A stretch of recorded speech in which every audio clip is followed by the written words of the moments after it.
2 años y 10 meses, el prófugo menos buscado del país reapareció, Vladimir Cerrón Rojas.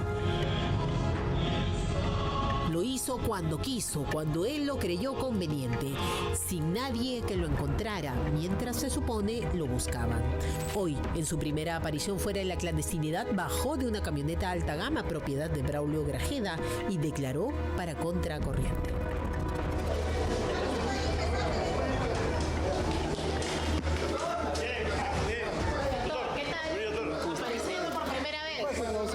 Apareciendo por primera vez, ¿cómo se siente?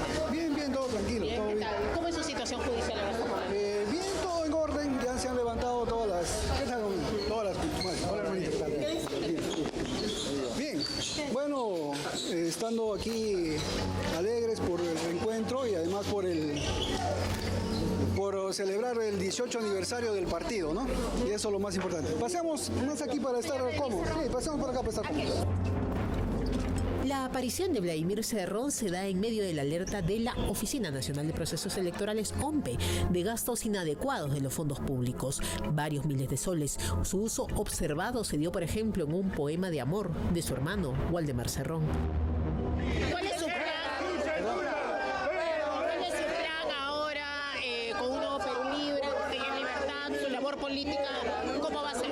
Volver desde la sin protagonismo en la empresa. Bueno, tenemos muchas tareas, ¿no? Primero, el fortalecimiento y la reestructuración del partido, que tiene que seguir cumpliendo su misión, mientras permanezcan las causas que han generado su fundación. ¿Se le puso un financiamiento, por ejemplo, un poema de amor del señor Waldemar Cerrón, que ha sido financiado con recursos públicos de la OMPE? ¿Hay observación de la OMPE y financiamiento público? Bueno, yo he estado ajeno a todos estos temas económicos, ya que está Waldemar, él podrá responder por sus amores. Por sus poemas de amor. Justamente queremos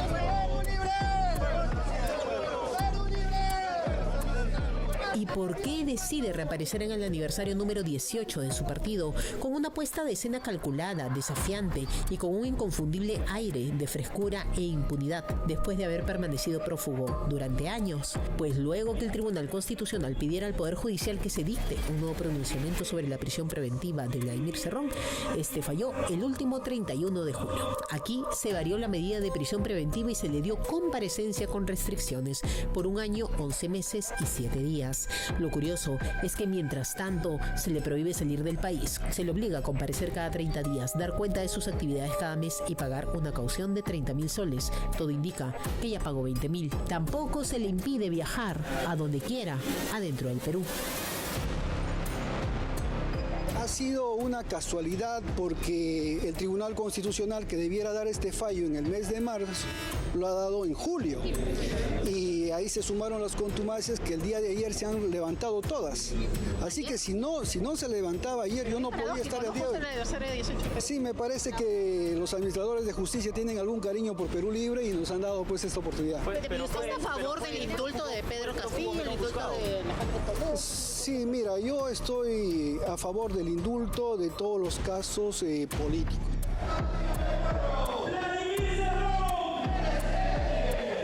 Además, lanzó un dardo a Víctor Cutipa, Jaime Quito, Silvana Robles y los excongresistas de Perú Libre que cambiaron de camiseta y hoy están en Juntos por el Perú.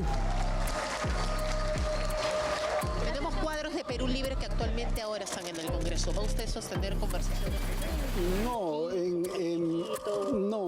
ellos son desertores de Perú Libre, son traidores a Perú Libre, ellos no son de Perú Libre, es más, creo que nunca fueron de Perú Libre y su actuar lo ha demostrado, ¿no? Ellos se han caviarizado totalmente cuando eran congresistas, se han dejado llevar por las mieles del poder y están ahí cómodos y tranquilos y han optado algo que siempre criticaban, que era la reelección. Luego de abrazar a su hermano Waldemar Cerrón, a su madre Berta Rojas y ser ovacionado, derramó algunas lágrimas frente a sus simpatizantes. Con el cuadro de su padre de fondo, Jaime Cerrón Palomino, Vladimir Cerrón habló sobre lo que será su papel político hoy en adelante. Las alianzas con otras izquierdas se ven lejanas. Nuestro partido debe ser consciente que no hay desde hace 3 décadas una opción de izquierda socialista que no sea Perú Libre, siendo a la vez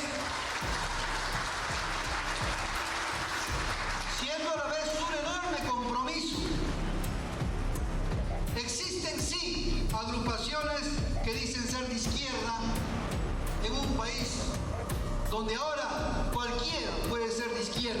¡Hasta más allá!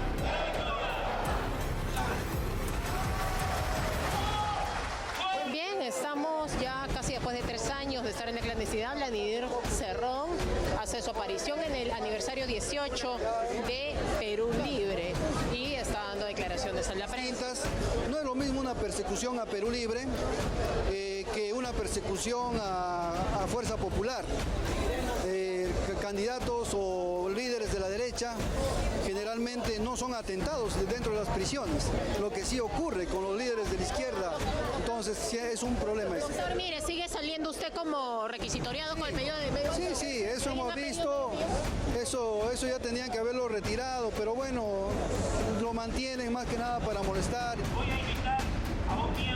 Ya sabemos qué suele pasar con los prófugos peruanos que salen del país. La policía extranjera los termina ubicando y capturando. Pasó con Martín Belaúnde Locio en Beni, Bolivia, con Rodolfo Arellano en Colombia y con Eric Moreno Hernández, el monstruo, en Paraguay. Todo indica que paradójicamente para un prófugo con poder, recursos, contactos e influencias políticas, como aparentemente los tuvo Vladimir Cerrón, esconderse dentro del Perú puede resultar mucho más efectivo que cruzar la frontera. Y así fue el primer día de vida pública de Vladimir Cerrón, después de 1020 días en la clandestinidad sin que la policía pueda ubicarlo. Abrazos, lágrimas, discursos, ataques a sus excompañeros y hasta confesiones sobre su vida en la clandestinidad.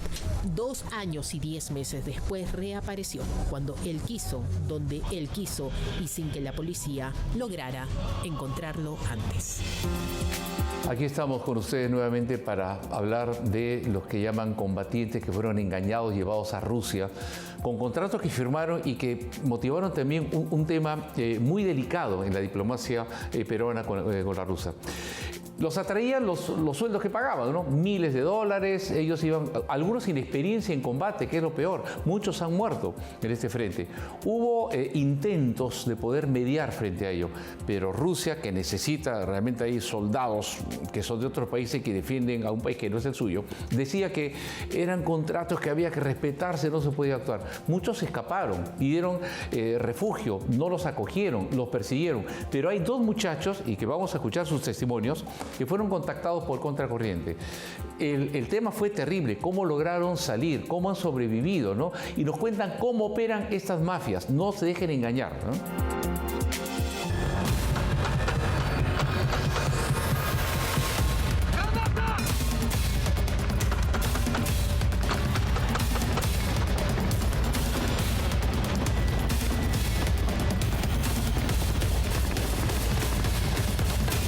En las trincheras de la guerra entre Rusia y Ucrania, la vida de un soldado peruano tiene un precio, pero su muerte valdría mucho más.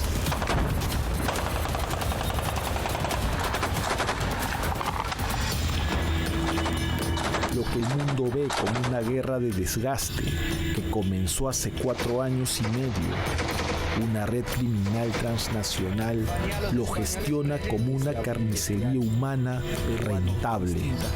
El comandante le dijo, nadie te va a ayudar, regrésate como puedas y si no puedes, morirás ahí. En nuestra primera entrega tuvimos el testimonio de José, un joven peruano de 25 años que huyó de la guerra junto a otro compatriota. Ambos habían sido captados con engaños por mafias que operan en toda la región. Bienvenido otra vez, acaban de nacer otra vez ustedes. Sí. Hoy en Contracorriente, la segunda parte del testimonio de este hombre que logró fugar del infierno y que ha decidido revelar cuál sería el verdadero negocio detrás del reclutamiento ilegal de soldados latinoamericanos y africanos. Son llevados, eso se llama trata internacional, de Perú hacia un destino de origen, que en este caso ha sido Rusia, para participar de la guerra contra Ucrania. ¿Por qué es trata de personas? Porque se ha producido un proceso de captación sobre la base de una falsa oferta de empleo, aprovechamiento de vulnerabilidad, y cuando han llegado a destino se han encontrado que la situación ofrecida era absolutamente distinta y se han encontrado inclusive en un esquema de retención de alta seguridad y obligados a participar de una guerra a la cual ellos pues no iban en ese sentido para eso. No les servimos. Si estamos heridos, solamente su país gasta en recuperarnos. Mientras me desangraba, escuché como un amigo estaba a 100 metros de un búnker, gritaba, lloraba, que veía su pierna y nadie fue a salvarlo. José es un testigo clave de este criminal negocio, hasta ahora desconocido. La mayoría de casos denunciados mediáticamente solo se refieren a la captación ilegal, a las muertes y desapariciones. Pero José vivió en carne propia la persecución de sus oficiales. Él fue el único sobreviviente de un ataque de drones y misiles que aniquiló a toda su compañía. Pasó 5 días desangrándose y caminando entre cadáveres. Yo rebusqué muertos. Todos los muertos que encontraba para mí eran la posibilidad de encontrar un poco de agua. También tomar orina, lamer hoja de los árboles, el agua con moho que me causó una infección.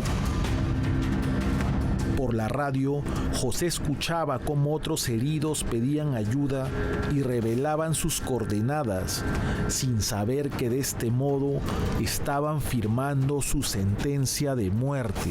Entonces, después de que mi amigo le dijo, comandante, estoy en el punto 4 Rosa, pasaron 15, 10 minutos y desde el búnker del que veníamos se dirigió un proyectil. Yo escuché cómo venía. Levanté la mirada y ya no pude reaccionar. El proyectil parece que las esquirlas, cuando explotó las esquirlas lo destruyeron a él. Yo empecé a vomitar sangre, me rompieron la costilla y me llenaron todo el cuerpo de esquirlas. Entonces me metí al pequeño forestal, me tiré al piso para esconderme bajo unas ramas, estiré mi brazo derecho y en eso escucho un zzzz fuerte y cae un dron cerca de mi mano y me revienta el dedo. Y es que el esquema de este negocio es tan cínico como efectivo. Los soldados extranjeros, mal llamados mercenarios por no estar voluntariamente en la guerra, son obligados a firmar contratos en ruso, un idioma que no comprenden, y terminan entregando sus documentos personales y equipos de comunicación al llegar. Yo compré una radio. Me hicieron comprar una radio al igual que mi demás equipamiento. Con una radio nueva llegué al búnker, al tercer búnker, y en el tercer búnker me quitaron mi radio y me dieron una radio antigua usada, que incluso tenía el nombre de un ruso. Me dijeron que mi radio no está sincronizada, entonces como eso iba a demorar, me estaban dando una a cambio. Sin contacto con el exterior, quedan a merced de oficiales que ven en cada baja una oportunidad financiera. Una vez heridos no les servimos, solamente somos un gasto para ellos. Además que al tener nuestra información privada, ellos pueden acceder a nuestros bancos y en muchas ocasiones nos hacen firmar poderes notariales donde les dan acceso a nuestras cuentas de banco. Hoy, más de 100 familias peruanas no saben si sus seres queridos están vivos o si ya han sido víctimas de este negocio de pólizas de sangre. El embajador ruso Alexei Ushakov fue citado hoy por la Cancillería peruana para tratar sobre la situación de nuestros compatriotas en la guerra contra Ucrania. La medida responde a la alarmante cifra de 11 peruanos fallecidos y 114 desaparecidos, según datos oficiales. Mientras Rusia solo ha confirmado la identidad de un pequeño grupo, la red transnacional de trata sigue activa, alimentando una maquinaria de guerra que devora extranjeros para llenar los bolsillos de sus jefes. Pero este drama no solo afecta a nuestro país. La mayoría de víctimas son peruanos, colombianos y africanos. Hoy les hago este video para contarles de las cosas horribles que están pasando aquí en Rusia. A nosotros los latinos, para ellos somos superiores a ellos. nos tratan mal, verbal, físicamente, psicológicamente. Ellos nos humillan y nos matan. Contracorriente accedió a un testimonio exclusivo con un soldado colombiano internado en el hospital de Slobodka, el sanatorio del que huyeron cinematográficamente los peruanos José y Mark. No jueguen con su vida, así como nosotros tenemos a nosotros en peligro. Quédense en su casa, si tienen su trabajo, conserven su trabajo. Pero acá van a sufrir y van a perder su vida. Solo aquellos que Dios los ampara, que salen con vida, y si salen con vida, salen heridos. No se dejen pintar pajaritos en el aire, no se dejen pintar cosas que que le prometen y no se las van a cumplir. Todo es un engaño, todo es una mentira. Es urgente reflexionar sobre cómo la necesidad lleva a nuestros compatriotas a esta situación. Ante esta carnicería humana, la respuesta del Estado peruano no puede limitarse solamente a gestiones consulares o al registro de una cifra oficial que difiere mucho del número de casos reportados en redes. Así como la Cancillería se hizo bien cargo de estos casos y los trasladó al Perú, aquí en el Perú debieran seguir bajo la protección y la tutela del Estado. Lo que pasa es que el Ministerio de la Mujer y Poblaciones Vulnerables, subrayo poblaciones vulnerables, es la que debiera estar haciéndose cargo de estos jóvenes. Lo que ocurre es que en el Perú no existe un albergue, por ejemplo, para víctimas masculinas adultas. Si bien la Cancillería ha iniciado un diálogo con Rusia para exigir transparencia, la magnitud de esta red de trata transnacional demanda una acción mucho más enérgica y proactiva que garantice el derecho humano a la información y proteja a las familias que hoy viven todavía bajo amenaza.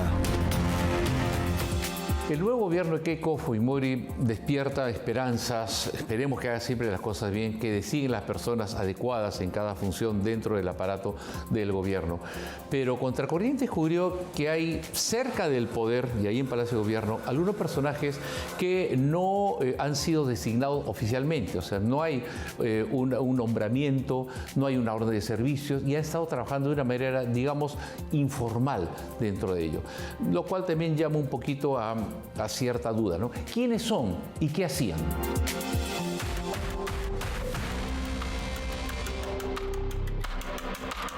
Keiko Sofía Fujimori, presidenta de la República, está trabajando a toda máquina.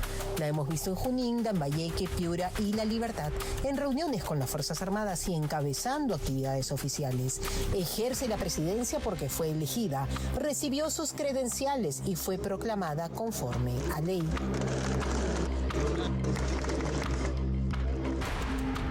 Pero podemos decir lo mismo de su círculo más cercano. Las personas que hoy trabajan alrededor de la presidenta y dentro del despacho presidencial están oficialmente en funciones. Fueron designadas antes de comenzar a trabajar. Contaban desde el primer día con la resolución que formalizaba sus cargos, como corresponde en la máxima sede del Poder Ejecutivo. Tienen el perfil profesional requerido para el puesto que pretenden ocupar.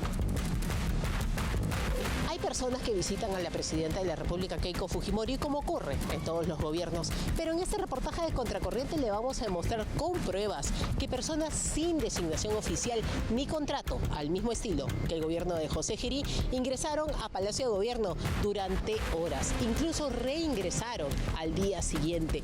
Permanecieron, y algunas permanecen hasta hoy, jornadas completas dentro del despacho presidencial.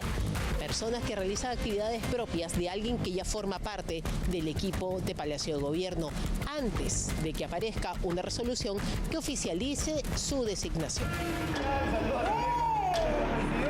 viernes 6 de enero del 2026, en las previas de la presencia de Keiko Fujimori en la celebración de la cuenta regresiva para los Juegos Panamericanos Lima 2027, hay dos mujeres que salen por la puerta principal. Ensayan el caminar de la mandataria, coordinan con Seguridad de Estado sobre el despliegue que Fujimori cumplió al pie de la letra. Una de ellas es Lisbeth Maceda, colega periodista reconocida por haber sido reportera, pero también por ser desde hace varios años de estrecha confianza de Fuerza Popular. En campaña, no solo en esta, también en la anterior, siempre se le vio al lado de Fujimori y ahora no es la excepción. Vamos a registro de ingresos al despacho presidencial. Lisbeth Maceda Maldonado ha permanecido hasta hoy por lo menos 43 horas adentro del Palacio de Gobierno. Es más, hoy mismo viajó con Fujimori y no sabemos si recibió viáticos sin ser todavía trabajador oficial del Palacio de Gobierno. Ella sería la próxima secretaria de Comunicaciones, pero su designación aún no se da. Para este cargo se piden 8 años de experiencia, 4 años en puestos similares y 2 años en puestos de dirección. ¿Acaso Maceda los tiene? En su cuenta de Twitter dice algo como que si me buscas, me encuentras. Pues nosotros la buscamos para conocer su versión sobre los hechos, pero hasta el cierre de este reportaje no respondió. En el Estado nada puede salir o moverse sin una partida presupuestaria. Entonces primero tendrías que determinar si exististe la partida y el presupuesto para poder tener ese puesto de trabajo. Y ese puesto de trabajo tiene que cumplir ciertas condiciones que se establecen usualmente en el perfil de puesto o en el manual de organización y funciones del Estado ya establecido, ¿no? Entonces, si una persona entra o llega a tener esa posibilidad de poder cumplir con esas condiciones, puede ser a través de una designación directa, si es un puesto de confianza, o a través de un concurso público de méritos. No es el único caso. Hay personas que trabajaron y días después tuvieron su resolución. Por ejemplo, a su lado está Betina Mendoza, quien tuvo por lo menos 43 horas de trabajo en 4 días en el despacho presidencial. Ella ahora es subsecretaria de prensa, 6 días después de verla trabajando en Palacio. Pero, ¿por qué hay personas que trabajan en el primer poder del Estado sin nombramiento, ni resolución, ni formalización alguna? Se abre a una posible desprotección. Como te decía, imagínate que yo ingrese a un trabajo para el cual no tengo contrato, yo tendría que probar que realmente he brindado los servicios, porque qué pasa si mi empleador no me paga, o si no estoy gestionando pues mi pensión para FP, o las contribuciones a salud o al seguro privado que les pueda dar. Entonces, si a mí me pasase algo sin contrato, sin labores, sin prueba de que yo estoy realizando, pues me puede a mí perjudicar como trabajador, ¿no? En el país de la informalidad, ni Palacio de Gobierno se salva. Otro ejemplo es el de Shirley Montenegro Flores, quien estuvo 7 días consecutivos, del 3 al 9 de agosto, en el despacho presidencial. 71 horas con 36 minutos acumulados. Lo curioso, lo llamativo, lo extraño es que ella figura hoy como jefa del Departamento de Comisiones del Congreso de la República. Jacob Valles del Águila estuvo solo 2 días, pero jornadas enormes, 12 horas el 5 de agosto y 13 horas el 6 de agosto. Siempre ha registrado en reunión con Keiko Fujimori, así ella esté de viaje. Lucía Pacheco Quispe, 23 horas en 3 días. Jesús Sierra Torres, 19 horas. Y aquí hay un patrón claro de reingreso. Ninguno de ellos tiene resolución oficial como trabajadores de Palacio de Gobierno. Yo tendría que primero postularlo, invitarlo, a hablar con el área de posesión de recursos humanos que se cargue del ministerio para que a través de ellos se haga la contratación. Entonces no es un paso inmediato que se puede decir, ya tú empiezas a trabajar hoy día. Pero mientras tanto esa persona no debería. No debería, mientras no tenga, así es, mientras no esté designado y no esté nombrado, no tendría, porque también, y acá en el supuesto muy alto, si ese puesto de confianza tiene poder de decisión y de facultades que se puedan realizar, si esa persona realiza facultades mientras no está nombrado ni designado, ahí sí podría haber un delito, porque esta persona estaría atribuyéndose facultades del Estado que no tiene.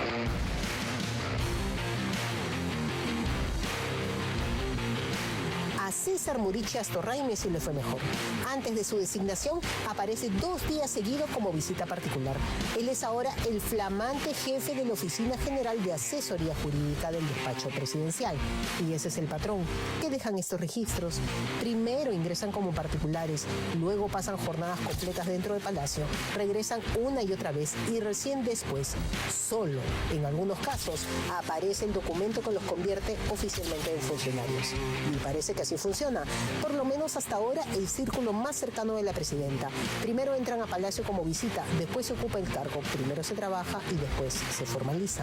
En el Perú, país de la informalidad, la informalidad también parece haber encontrado oficina en Palacio de Gobierno. Una nueva pausa comercial y más adelante, los nuevos diputados y senadores ya cuentan con equipos para votar y marcar asistencia remotamente, a distancia. ¿Cómo? ¿No va a ser la cosa presencial? ¿O buscan evitar el cansancio y evitar las reglas del Congreso? Además, Elisa Castillo, hermana de Pedro Castillo, denuncia a Catherine Palomino, la amiguita cariñosa, por presunto hostigamiento y no descarta llevarla a los tribunales. Todos los detalles en un momento.